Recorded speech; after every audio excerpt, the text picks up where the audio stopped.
शाम 5 बजे की हर बड़ी खबर देख रहा है इंडिया मेरे साथ। नमस्कार, आप सभी के साथ मैं हूं मलिका मल्होत्रा। भोपाल में ट्विशा शर्मा नाम की महिला की मौत का मामला तूल पकड़ता जा रहा है। ये मौत कैसे हुई, इसे लेकर सवाल बढ़ते ही जा रहे हैं। जिस महिला की मौत हुई उसका नाम ट्विशा शर्मा है और वो रिटायर्ड महिला जज की बहू है। ट्विशा के घर वाले ससुराल पक्ष पर गंभीर आरोप लगा रहे हैं। ट्विशा के अपनी मां पिता के साथ चैट भी है और उसको लेकर आशंका बढ़ रही है।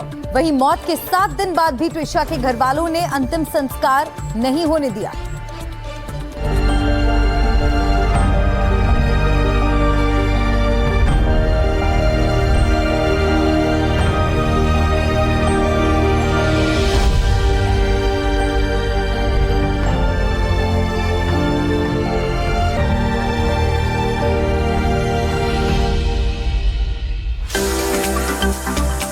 पूर्व मिस पुणे और कंटेंट क्रिएटर ट्विशा नोएडा की रहने वाली थी। 12 दिसंबर 2025 को उसकी शादी भोपाल के समर्थ से हुई, जो कि पेशे से वकील है। ट्विशा की सास गिरिबाला सिंह रिटायर्ड जज। 12 मई को ट्विशा की मौत की खबर आती है। 33 साल की ट्विशा शर्मा का शव भोपाल के कटारा हिल्स इलाके में मौजूद उसके घर में फांसी के फंदे पर लटका मिलता है। ट्विशा की मौत कैसे हुई, उसने आत्महत्या की या मामला कुछ और है? गंभीर आरोप उसके ससुराल वालों पर लग रहे हैं। इस बीच ट्विशा की अपनी मां और कजिन के साथ कुछ चैट सामने आए हैं। ये चैट 30 अप्रैल से 9 मई के बताए जा रहे हैं। जो बातें ट्विशा ने अपनी मां को लिखी, उससे ये दिख रहा है कि वो काफी परेशान थी। उसने अपनी मां को लिखा, क्यों भेजा मुझे यहाँ? ये बात ही नहीं कर रहा। भोपाल बुलाकर फिर सब वही नाटक। एक जगह वो लिखती है, मेरा जीवन नर्क हो गया है मम्मी। चैट में ट्विशा ने ससुराल में हो रहे मानसिक और शारीरिक उत्पीड़न की खौफनाक दास्तान बयां की थी। अपने पति पर गंभीर आरोप लगाए थे। मैं बहुत परेशान हूँ। ये लोग बहुत घटिया हैं। शक करते हैं। समर्थ पूछता है किसका बच्चा है मेरे पेट में। मुझे आकर यहाँ से ले जाओ। ये लोग मुझे जीने नहीं देंगे। एक चैट में वो ये भी लिखती है कि इन सबको लगता है कि मैं ड्रग्स करती हूँ, इसलिए मेरा मूड खराब रहता है। माँ, मुझे बहुत ज्यादा घुटन हो रही है। ना रोने देंगे ना हंसने देंगे। ये सामने आ रहा है कि ट्विशा कई दिनों से परेशान थी। वो अपनी मां से लगातार कह रही थी कि उसे यहां से ले जाएं। उसने अपनी सास गिरिबाला सिंह पर भी गंभीर आरोप लगाए हैं। हालांकि ये भी चैट में दिख रहा है कि उसके घर वाले लगातार ट्विशा को समझा रहे थे कि थोड़ा सब्र रखो। शायद उन्हें यह लग रहा था कि कुछ ही महीने हुए हैं शादी के और हो सकता है थोड़ी गलतफहमी हुई हो। शायद कुछ दिन में सब ठीक हो जाए, लेकिन ऐसा हुआ नहीं। घर वाले अब गंभीर आरोप लगा रहे हैं। अभी तक तो हमें कोई उम्मीद नहीं दिख रही यहाँ पर। इसी वजह से हम कह रहे हैं कि हमारा केस दिल्ली में ट्रांसफर हो। सुनने में यही है कि ट्विशा ने कंप्लेंट एक बार करी थी कि उसको वो ड्रग्स लेता हुआ है, नशे में रहता है, वो नहीं चाहती है सब फैमिली में। और वॉशन का यही था कि वो ऐसा बच्चा नहीं चाहती थी, जिसका मतलब वो अपनी पहले शादी को स्टेबल करना चाहती थी। इसीलिए वॉशन का रहा। पहले शादी स्टेबल रहेगी क्योंकि अनप्लान्ड प्रेगनेंसी थी। ट्विशा के घर वालों के अलावा उसकी एक चैट उसकी कजिन सिस्टर मीनाक्षी के साथ भी सामने आई है। ये सामने आ रहा है कि ट्विशा अपनी शादी से बेहद परेशान चल रही थी। वो मीनाक्षी को चैट में लिखती है, घर में बैठे बैठे दम घुटता है। मैं अपनी जिंदगी के साथ कुछ करना चाहती हूँ। शादी से परिवार बनता है, लेकिन आप अपने लिए जीना तो खत्म नहीं कर देते ना। सोच समझ कर आगे बढ़ना। वो आगे लिखती है, भाई मैं तो फंस गई हूँ, बस तू मत फंसना। ज्यादा बात नहीं कर सकती। जब वक्त सही होगा तो कॉल करूंगी। इस पर मीनाक्षी जवाब देती है, टुक टुक, मुझे तेरी फिक्र है। मैं तुझे बहुत प्यार करती हूँ। मैं तुम्हारे साथ हूँ। ये सामने आ रहा है कि घर वाले ट्विशा को उसके खर्च के लिए पैसे तक भेजते थे, जबकि पति और ससुराल वाले काफी समृद्ध हैं। ये तस्वीरें इस बात का सबूत हैं कि ट्विशा को उसके घर वाले पैसे ट्रांसफर करते थे। कभी 3,000, कभी 5,000, कभी 35 तो कभी 40,000 तक का अमाउंट ट्विशा को उसके घर वालों ने भेजा था। अभी 13 तारीख की टिकट हुई है हमारी, फिर 15 तारीख की उसने करी है, तो वो उसके मोबाइल में ही हो गई, उसने पैसे मांगे, वो वाली चैट मेरे पास में है। सुरक्षित नहीं हो सकती तो हम किस तरह से न्यायाधीश पे हो सकते हैं जो ट्विशा के ये चैट बता रहे हैं कि वो किन हालात से गुजर रही थी, मानसिक उत्पीड़न झेल रही थी। ट्विशा के घर वाले इंसाफ की मांग कर रहे हैं। भोपाल में हरप्रीत सिंह के साथ ब्यूरो रिपोर्ट, एनडीटीवी इंडिया। और इस बीच एक बड़ी खबर आपको बता दें, ट्विशा के पति पर 10,000 का इनाम घोषित। फरार है ट्विशा का पति समर्थ सिंह। पुलिस ने समर्थ सिंह पर इनाम घोषित किया है। समर्थ का पासपोर्ट भी रद्द किया जा रहा है। पासपोर्ट रद्द करने की प्रक्रिया शुरू हो गई है। और मेरे दो सहयोगी इस खबर पर हमारे साथ जुड़ने जा रहे हैं। हरप्रीत कौर भोपाल में इस वक्त मौजूद हैं और रंजना का भी हम आगे रुख करेंगे। हरप्रीत, पहले आपके पास आते हुए क्या अपडेट? बिल्कुल, देखिए दोनों ही पक्षों ने अपनी अपनी दलीलें यहाँ पर रखी हैं और उसके बाद जो जज है उसने ऑर्डर किया है कि सभी लोग बाहर चले जाएं। फिलहाल जो अभी इस पूरे मामले पर फैसला है अग्रिम जमानत को लेकर वो नहीं दिया गया है। इस वक्त मेरे साथ ट्विशा की मम्मी मौजूद है, ट्विशा के भाई मौजूद हैं। हम उनसे बात करेंगे कि कोर्ट में वकील ने अपनी दलीलें दी हैं। उन्होंने ये कहा है कि इन सारी चीज़ों को लेकर कि ये सुसाइड है या हत्या नहीं है। आपके वकील ने क्या पक्ष रखा, अब आप क्या चाहते हैं?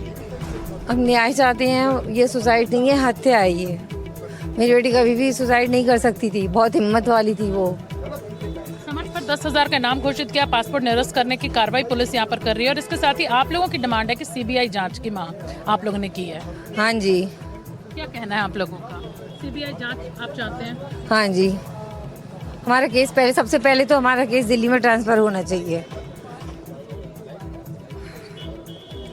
आज जो सुनवाई हुई है, आपके वकील ने जो पक्ष रखा है, आप उससे संतुष्ट हैं? उस पक्ष से अभी कहाँ हुआ है फैसला, अभी नहीं आया, लेकिन 10,000 का इनाम यहाँ पर पुलिस ने घोषित किया। उसे फरार यहाँ पर बताया, उसका पासपोर्ट समर्थ का निरस्त करने की कार्रवाई पुलिस कर रही है। ट्विशा के परिवारजनों से जो इस वक्त इंसाफ की गुहार लगा रहे हैं, इस बीच जंतर मंतर पर ट्विशा के दोस्त इंसाफ की मांग को लेकर प्रदर्शन कर रहे हैं। वहां पर रंजना राठौड़ मौजूद है, मेरी सहयोगी।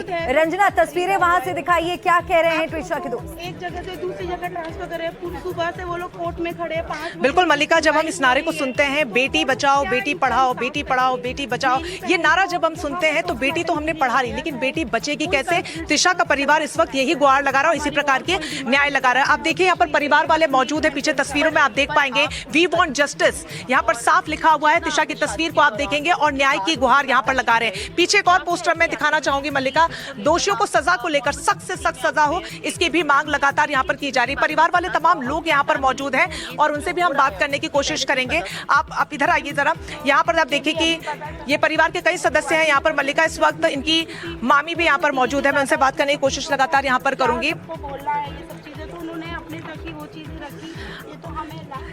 थोड़ा सा आगे मैं चाहूंगी आएंगे, क्योंकि यहाँ पर आप देखिए कि विरोध प्रदर्शन किया जा रहा है। जो परिवार वाले भी हैं, आप ये देखिए हाथों में पोस्टर बैनर लेकर यहाँ पर लगातार पहुंचे हुए हैं और ये मामा हैं इनके, जो यहाँ पर काफ़ी भावुक नजर आ रहे हैं। मल्लिका, थोड़ी देर पहले हमने इनसे बात की थी।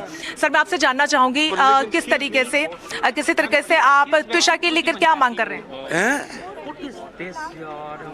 ट्विशा के परिवार को लेकर आपके जो लगातार गंभीर आरोप आप लगा रहे हैं, उसकी जो तस्वीरें भी लगातार सामने आ रही हैं, क्या आपकी मांगे हैं? हमारी मांग कुछ नहीं है, हम किसी से कुछ नहीं मांग रहे। हमको तो बस केवल न्याय मिले, सरकार से कानून व्यवस्था से पूरा न्याय मिले और दोषियों को सजा हो, दोबारा से पोस्टमार्टम हो जाए, जिससे दूध का दूध पानी का पानी हो जाए। ट्विशा के जो पति हैं उन पर 10,000 का जो इनाम है वो भी घोषित किया गया है। पासपोर्ट जब्त करने की भी कार्रवाई होगी। आपकी मांग क्या यहाँ तक सीमित हो जाएगी या इससे आगे भी आपकी मांग?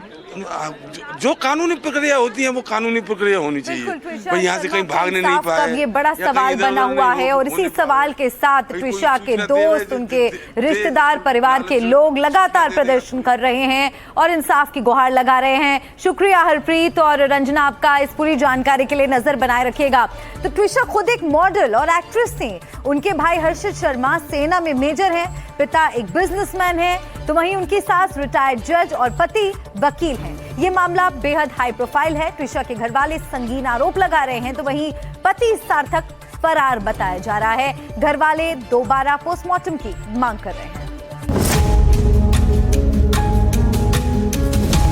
ऐसे लग रहे हैं, बुलावा रहे थे।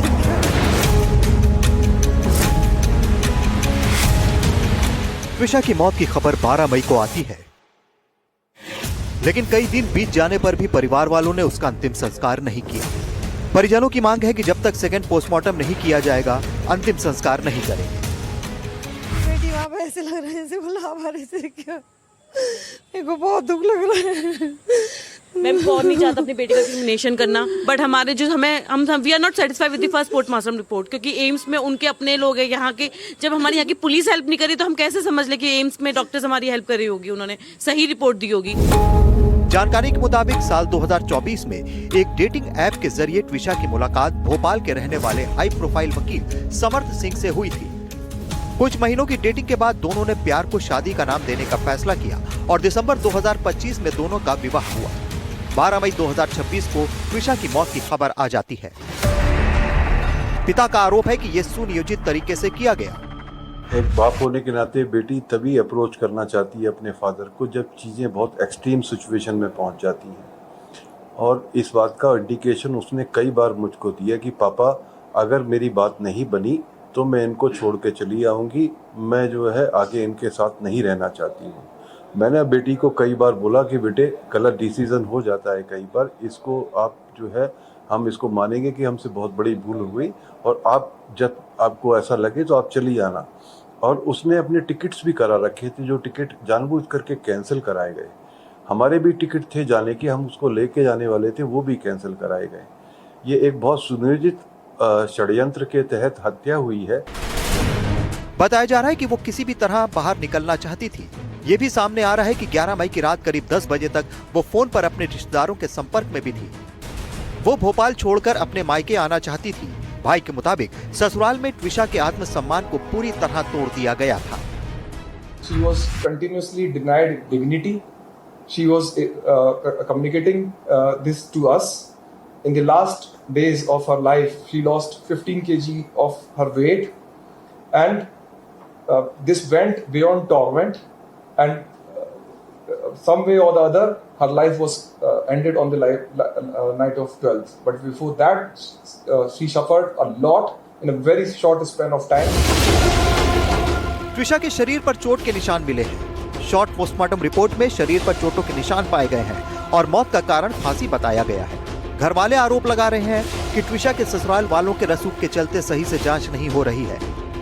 ये बात कही, she was the brightest child और lovable child of Indira college Pune, Indira group of universities. तो जो आप चेयरपर्सन उनके आज हर तरीके से तैयार है सहयोग करने के लिए। बोले आज मेरे पास फोन आया उनका, बोले सर आपको जो भी हमसे सपोर्ट चाहिए लीजिए। कटारा हिल्स थाने में पति समर्थ सिंह और सास गिरिबाला सिंह के खिलाफ दहेज हत्या, दहेज मांग और घरेलू प्रताड़ना की गंभीर धाराओं में एफआईआर दर्ज की गई। लेकिन आरोप है कि ट्विशा की सास पूर्व जज गिरिबाला सिंह को रसूख के चलते कोर्ट से 50,000 रुपए के निजी मुचलके पर अग्रिम जमानत मिल गई। 17 मई को ट्विशा के घर वाले सीएम आवास के बाहर धरने पर बैठ गए। इसके बाद जांच के लिए 6 सदस्यों वाली एक एसआईटी का गठन कर दिया गया, जिसमें एक महिला अधिकारी भी है।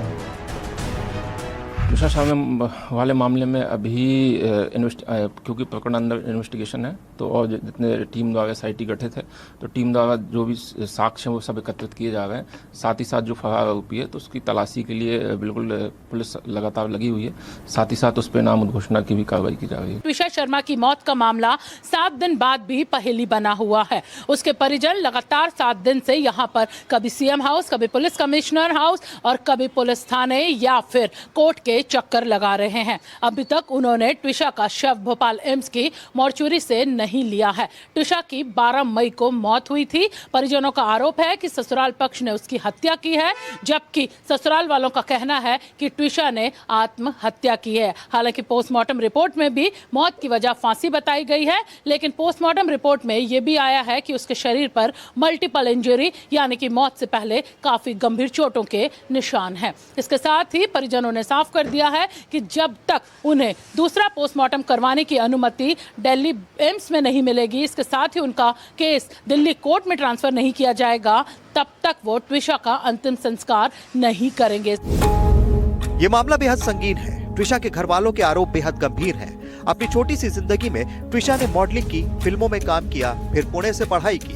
बीते कुछ साल से वो दिल्ली में नौकरी कर रही थी। फिर शादी होती है और 5-6 महीने में ही सब कुछ खत्म। ट्विशा के साथ क्या हुआ, इसका जवाब मिलना बहुत जरूरी है। भोपाल में हरप्रीत सिंह के साथ ब्यूरो रिपोर्ट, एनडीटीवी इंडिया। और एक और ऐसा मामला जिसने सभी को झकझोर कर रख दिया है। अब आपको खबर दिखाते हैं ग्रेटर नोएडा से, जहां दीपिका नागर नाम की एक विवाहिता की संदिग्ध मौत का मामला सामने आया है। ससुराल वालों का कहना है कि दीपिका ने छत से कूदकर आत्महत्या कर ली, लेकिन दीपिका के परिवार ने दीपिका के ससुराल वालों पर दहेज हत्या का आरोप लगाया है। फिलहाल पुलिस ने आरोपी ससुर और पति को गिरफ्तार कर लिया है और ये पता लगाने की कोशिश की जा रही है कि ये मौत एक आत्महत्या थी या फिर मर्डर।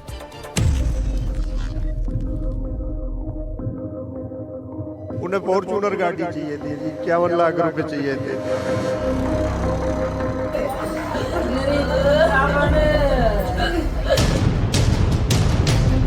ये वीडियो 11 दिसंबर 2024 का है। ग्रेटर नोएडा के जलपुरा में ऋतिक नाम के लड़के के साथ दीपिका की शादी धूमधाम से हुई। तब किसने सोचा होगा कि शादी के 14 महीने बाद दीपिका इस दुनिया में नहीं रहेगी और उसकी मौत आत्महत्या और हत्या के सवालों में उलझ जाएगी।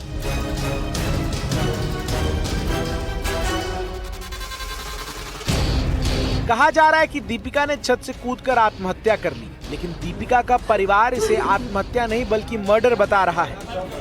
दीपिका के परिवार ने ससुराल वालों पर दहेज हत्या का आरोप लगाया है। परिवार का कहना है कि उनकी बेटी के शरीर पर चोट के निशान थे, उसे प्रताड़ित किया गया और मारकर छत से फेंक दिया गया। प्रताड़ित उसे तो 10 महीने से लड़की बराबर हमें बोल रही थी और हम आके उसे समझा भी जाते थे, बता भी जाते थे, बाकी उन पे कोई फर्क नहीं आया किसी तरह का। चोट के निशान भी है मेरी बेटी के और उसे मारने के बाद छत पे ले जाकर उसे नीचे फेंक दिया। दीपिका के परिवार का कहना है कि उन्होंने अपनी बेटी की शादी धूमधाम से की थी। एक स्कॉर्पियो कार दी, 11 लाख कैश दिया, 50 लाख का सोना दिया, करीब 1 करोड़ रुपया उन्होंने इस शादी पर खर्च किया। लेकिन उसके बावजूद दीपिका के ससुराल वाले उनसे फॉर्च्यूनर गाड़ी और 51 लाख रुपए की मांग कर रहे थे। दहेज क्या थोड़ा था जी, फॉर्च्यूनर गाड़ी 51 लाख रुपए। हालांकि मैंने दिया भी बहुत था, देने की कोई ऐसी नहीं थी, जितनी मेरी औकात थी वो दिया भी था मैंने। दीपिका की मां का रो रो कर बुरा हाल है। अपनी बेटी को खोने के बाद वो बात तक करने की स्थिति में नहीं है।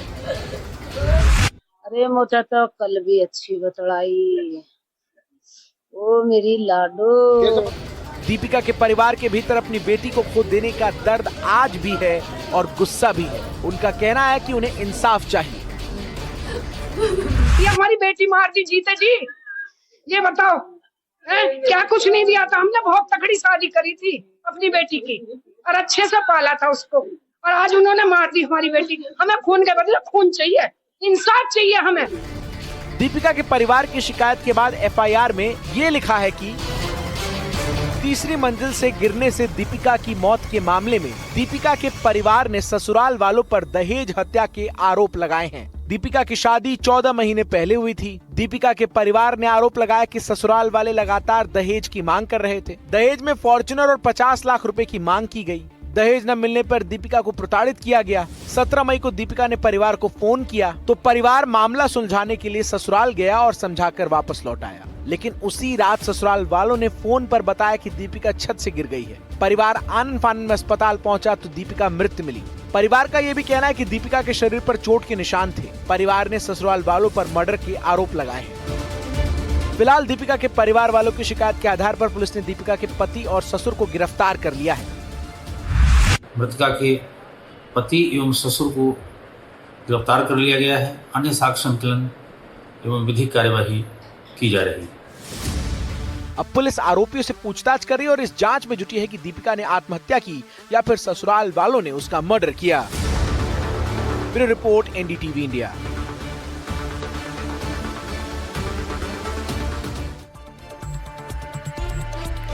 और अब बात करते हैं नीट पेपर लीक मामले की, जिसमें सीबीआई ने अब तक 9 मुख्य आरोपियों को गिरफ्तार कर लिया है। केमिस्ट्री के प्रोफेसर, बॉटनी के टीचर्स और ब्यूटिशियन से होते हुए पेपर लीक का ये जाल 10 से ज्यादा राज्यों तक फैला हुआ है। सीबीआई लगातार छापेमारी कर रही है और अब छात्रों के पेरेंट्स भी रडार पर आ गए हैं।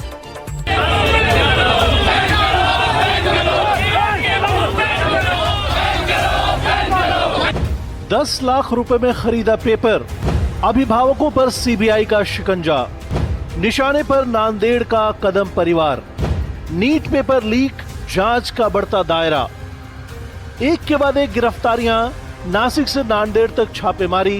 नीट पेपर लीक मामले में सीबीआई के निशाने पर अब सिर्फ बिचौलिए ही नहीं बल्कि वो पेरेंट्स भी हैं जिन्होंने लाखों रुपए देकर अपने बच्चों के लिए नीट का पेपर खरीदा। जांच एजेंसी सीधे उन परिवारों तक पहुंच गई है। इसी कड़ी में नांदेड़ के कदम परिवार को सीबीआई ने तलब किया है, जिन पर अपनी बेटी के लिए करीब 10 लाख रुपए में पेपर खरीदने का शक है। सीबीआई ने पुणे में मौजूद अपने कार्यालय में इस परिवार से लंबी पूछताछ की है और जल्द ही बेटी से भी सवाल जवाब किए जाएंगे। सूत्रों के मुताबिक अब एजेंसी उन सभी अभिभावकों को नोटिस भेज रही है जिन्होंने इस अवैध नेटवर्क के जरिए परीक्षा में बढ़त हासिल करने की कोशिश की। नांदेड़ में एक छात्रा के पिता जो कारोबारी हैं, ऐसा शक है कि उन्होंने लीक पेपर खरीदने के लिए बड़ी रकम खर्च की। नांदेड़ के कदम परिवार पर आरोप है कि उन्होंने 10 लाख रुपए तक की रकम बिचौलियों को दी। सीबीआई ने लड़की के माता पिता से 8 घंटे तक पूछताछ की। परिवार के फोन, लैपटॉप और दस्तावेज भी खंगाले गए ताकि सबूत जुटाए जा सके। सिर्फ नांदेड़ नहीं, सीबीआई की एक दूसरी टीम लातूर भी पहुंची। सीबीआई को शक है कि पूरा रैकेट पुणे, लातूर, नांदेड़ और आसपास के जिलों में फैले एक संगठित नेटवर्क के जरिए चलाया जा रहा था। जांचकर्ताओं का मानना है कि कुछ अभिभावक ने भारी रकम देकर पेपर हासिल करने के बाद उसे बाकी लोगों तक भी पहुंचाया ताकि खर्च की गई रकम का कुछ हिस्सा वापस मिल सके। कुछ निजी कोचिंग क्लास और डॉक्टर भी सीबीआई की रडार पर हैं। दूसरी तरफ नीट पेपर लीक के मामले को लेकर राजनीतिक प्रतिक्रियाएं भी सामने आ रही हैं। परीक्षा रद्द होने के बाद छात्रों में बढ़ते तनाव और आत्महत्या की खबरों पर अरविंद केजरीवाल ने भावुक अपील की है। उन्होंने छात्रों से हिम्मत न हारने और मिलकर समाधान निकालने की बात कही। मैं सोच रहा था कि अगर मेरे टाइम में पेपर कैंसिल हो जाता तो मुझ पे क्या गुजरती, लेकिन स्ट्रेस, सुसाइड करना, इतना एक्सट्रीम स्टेप लेना, ये तो इसका समाधान नहीं है ना। हमें मिलके इसका समाधान निकालना है। तो सबसे पहले तो मैं सभी बच्चों से रिक्वेस्ट करना चाहता हूं कि अगर आप डिप्रेशन में हैं, आप अपनी फीलिंग्स मेरे साथ शेयर कीजिए। आप कमेंट सेक्शन में या डीएम करके मुझे मेरे साथ अपनी फीलिंग्स शेयर कर सकते हैं। वहीं इस मामले में कांग्रेस कार्यकर्ताओं ने आरोपी मनीषा मंधारे से जुड़े मॉडर्न कॉलेज की जांच की मांग करते हुए प्रदर्शन किया। दूसरी तरफ सीबीआई की जांच का दायरा तेजी से बढ़ रहा है। पुणे की एक ब्यूटिशियन मनीषा वाघमारे का नाम इस पूरे नेटवर्क की अहम कड़ी के तौर पर सामने आया है। जांच एजेंसी का दावा है कि यही महिला छात्रों, टीचर्स और पेपर सेट करने वाले लोगों के बीच लिंक का काम कर रही थी। इसी नेटवर्क के जरिए कथित तौर पर लाखों रुपए लेकर परीक्षा का पेपर लीक किया गया।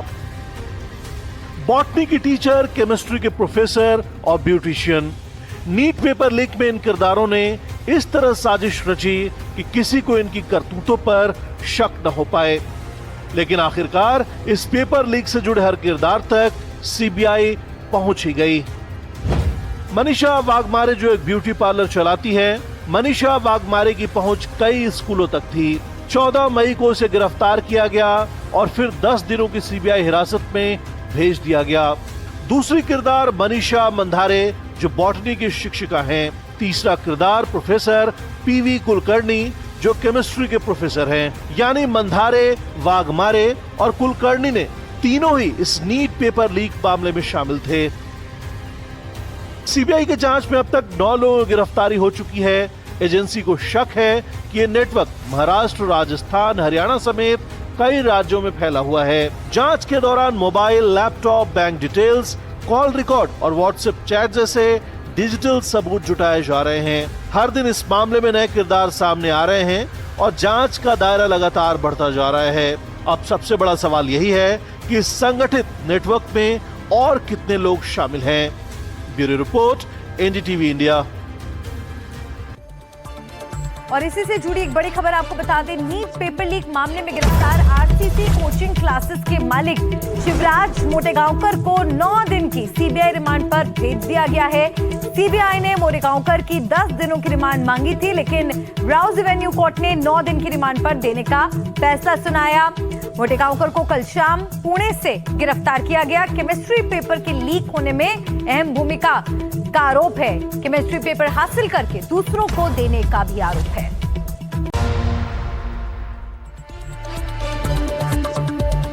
देख रहा है इंडिया में। ब्रेक के बाद एक बार फिर से आपका स्वागत है। आपके साथ मैं हूं मलिका मल्होत्रा और आइए अब आपको दिखाते हैं खबर अमेरिका के इडाहो राज्य से, जहां एक एयर शो के दौरान बड़ा हादसा हो गया। आसमान में करतब दिखा रहे 2 लड़ाकू विमान एक दूसरे से टकरा गए और जमीन पर गिरते ही बड़ा धमाका हुआ। गनीमत रही कि पायलट और क्रू मेंबर्स समय रहते पैराशूट के जरिए बाहर निकल गए और उनकी जान बच गई।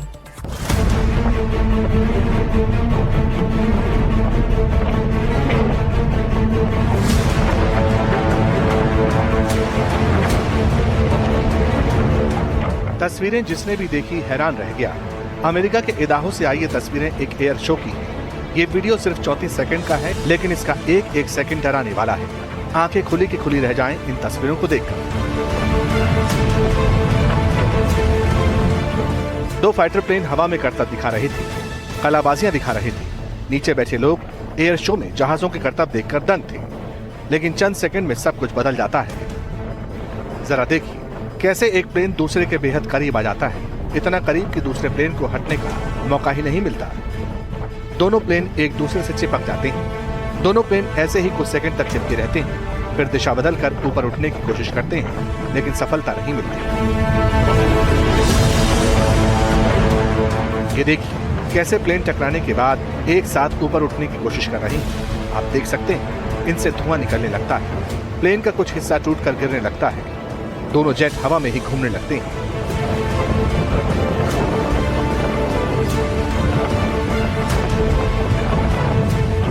सारी कोशिशों के बाद प्लेन में सवार पायलट अपने आप को इजेक्ट कर लेते हैं। दोनों प्लेन में 2-2 पायलट सवार थे, पैराशूट के जरिए बाहर निकलते हैं।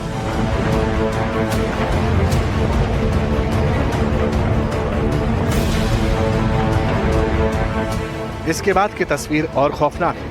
आसमान में दोनों विमान टकराकर आग का गोला बन गए और देखते ही देखते जमीन पर गिर पड़े। जब दोनों विमान जमीन पर गिरे तो आग की लपटों ने विकराल रूप धारण कर लिया। हालांकि गनीमत रही कि किसी की जान नहीं गई। अब आपको बताते हैं कि ये पूरा मामला है कहां का। दरअसल अमेरिका के इडाहो में एयर शो का आयोजन किया जा रहा था। इसमें अमेरिकी नेवी के 2 विमान EA-18G ग्राउलर्स भी शामिल थे। एयर शो का रोमांच चरम पर था, तभी ये क्रैश हो गए। जितनी फॉर्मेशंस होती हैं जिसमें एयरक्राफ्ट डिस्प्ले किए जाते हैं, उसमें एक फॉर्मेशन मिरर फॉर्मेशन भी होती है।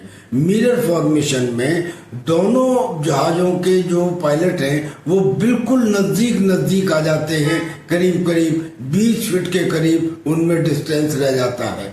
ऐसे में जरा सी चूक, चूंकि स्पीड उनकी बहुत होती है, उस स्पीड के अंदर जरा सी फ्रैक्शन ऑफ ए सेकंड की चूक जो है वो उनमें कॉलिशन करा सकती है। हादसे के बाद एयर शो को तुरंत कैंसिल कर दिया गया और जांच के लिए एयरबेस को सील कर दिया गया। एयरबेस पर मौजूद किसी भी दर्शक या नागरिक को चोट नहीं आई है। Bureau report, NDTV India. और क्या अमेरिका और ईरान के बीच फिर से युद्ध शुरू हो सकता है? मौजूदा शांति के बावजूद दोनों पक्षों में एक दूसरे के रुख को लेकर बड़ी बेचैनी दिख रही है। दोनों पक्ष समझौते के लिए जिस तरह की शर्तें रख रहे हैं वो एक दूसरे को पूरी तरह नामंजूर हैं। इन सबके बीच अमेरिकी राष्ट्रपति डोनाल्ड ट्रंप का रुख और हैरान करने वाला है। वे अपने ट्रुथ सोशल पर बिल्कुल युद्ध की मुद्रा में धमकियां दे रहे हैं और तरह तरह की तस्वीरें लगा रहे हैं।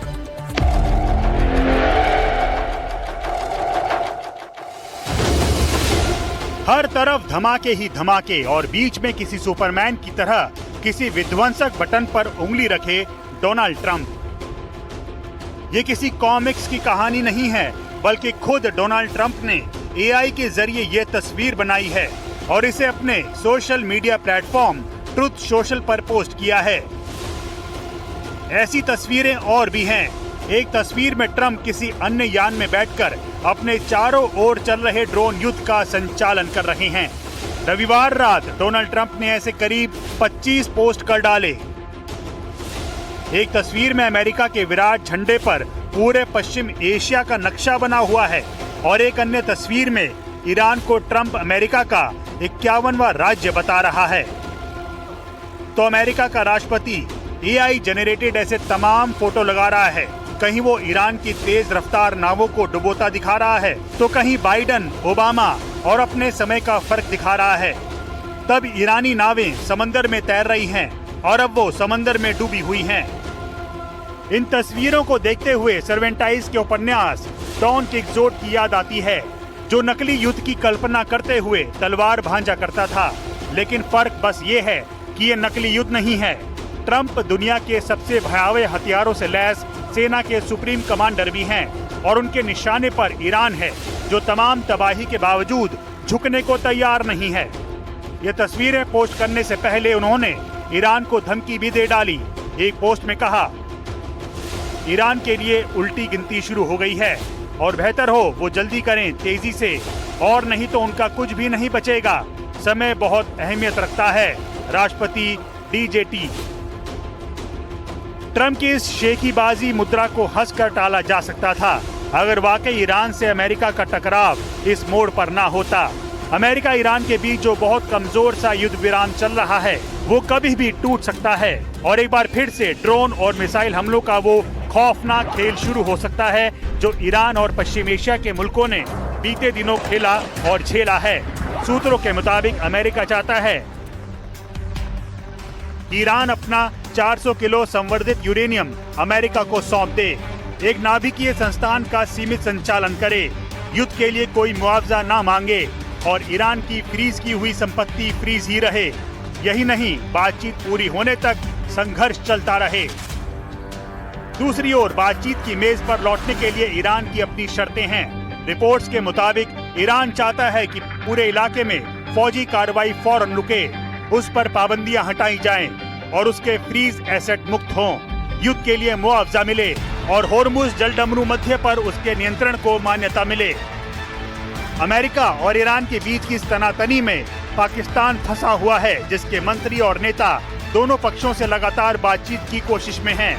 उधर होर्मुज बैन और अमेरिकी नाकेबंदी के बीच पश्चिम एशिया के दूसरे मुल्क भी नाराज हैं। तो अब ये सवाल फिर से उठता है कि गतिरोध के इस समंदर में बातचीत से कोई रास्ता निकलेगा या ईरान अमेरिका एक दूसरे से जंग लड़ते हुए अंततः पूरे पश्चिम एशिया और एक तरह से पूरी दुनिया को संकट में डालेंगे। Bureau report, NDTV India. और कर्नाटक के कोडागू से बड़ी खबर है। हाथियों की भिड़ंत में पर्यटक की मौत हो गई है। कोडागू में महिला पर्यटक की मौत की बड़ी खबर आ रही है। दुबारे कैंप में ये बड़ा हादसा हुआ है। हाथी गिरने से महिला की मौत, नहाने के दौरान हुआ हादसा। और देखिए ये तस्वीरें सामने आई हैं। कर्नाटक के कोडागू से ये खौफनाक तस्वीर सामने आई है। एक पर्यटक की मौत हो गई है। ये बड़ा हादसा यहाँ हुआ है। दो हाथियों की लड़ाई, देखिए कैसे एक महिला पर्यटक के लिए काल बन गई। हाथियों की भिड़ंत में पर्यटक की मौत हो गई है।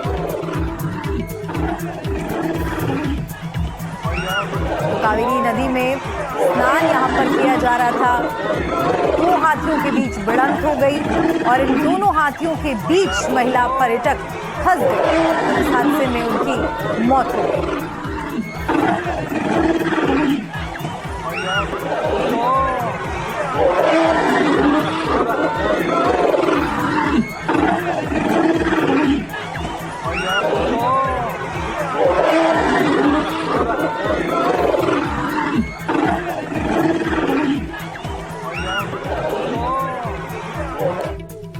और आइए अब आगे बढ़ते हैं। लखनऊ से एक बेहद खौफनाक वारदात सामने आई है। ट्रेन के अंदर एक महिला की लाश टुकड़ों में मिली है। गोमती नगर एक्सप्रेस के S1 कोच में एक बॉक्स और बैग में शरीर के अंग मिलने से सनसनी फैल गई। लखनऊ के गोमती नगर रेलवे स्टेशन पर उस वक्त हड़कंप मच गया जब ट्रेन की सफाई के दौरान S1 कोच से एक संदिग्ध बॉक्स मिला। बॉक्स खोलते ही सफाई कर्मी के होश उड़ गए। बक्से के अंदर महिला का कटा हुआ धड़ पड़ा था। सिर्फ धड़ ही नहीं, पास पड़े एक पॉलिथीन बैग में हाथ और पैर भी मिले, लेकिन सिर गायब था, जिससे अंदाजा लगाया जा रहा है कि हत्या बेहद बेरहमी से की गई है। ये ट्रेन छपरा से लखनऊ आई थी। अब पुलिस इस बात की जांच में जुटी है। ट्रेन के S1 कोच में टुकड़ों में इस शव को कौन रखकर गया। सूचना मिलते ही जीआरपी और आरपीएफ की टीमें मौके पर पहुंची। शव को कब्जे में लेकर जांच शुरू कर दी गई है। फिलहाल शव की पहचान नहीं हो पाई है और पुलिस हत्या के पीछे की वजह तलाशने में जुटी है। शव का सर नहीं था, इसलिए इसकी पहचान अभी नहीं हो पाई है। पहचान का प्रयास किया जा रहा है और घटना के संबंध में आवश्यक FIR 4 वार्ड में जीआरपी 4 वार्ड में दर्ज की जा रही है। इस घटना ने कई सवाल खड़े कर दिए हैं। क्या हत्या ट्रेन में ही हुई या शव को पहले काटकर यहां लाकर रखा गया? और सबसे बड़ा सवाल, महिला आखिर कौन है? फिलहाल पुलिस हर एंगल से जांच कर रही है। सीसीटीवी खंगाले जा रहे हैं और यात्रियों से पूछताछ हो रही है। लेकिन इस खौफनाक वारदात ने रेलवे सुरक्षा पर गंभीर सवाल खड़े कर दिए हैं। Bureau report, NDTV India.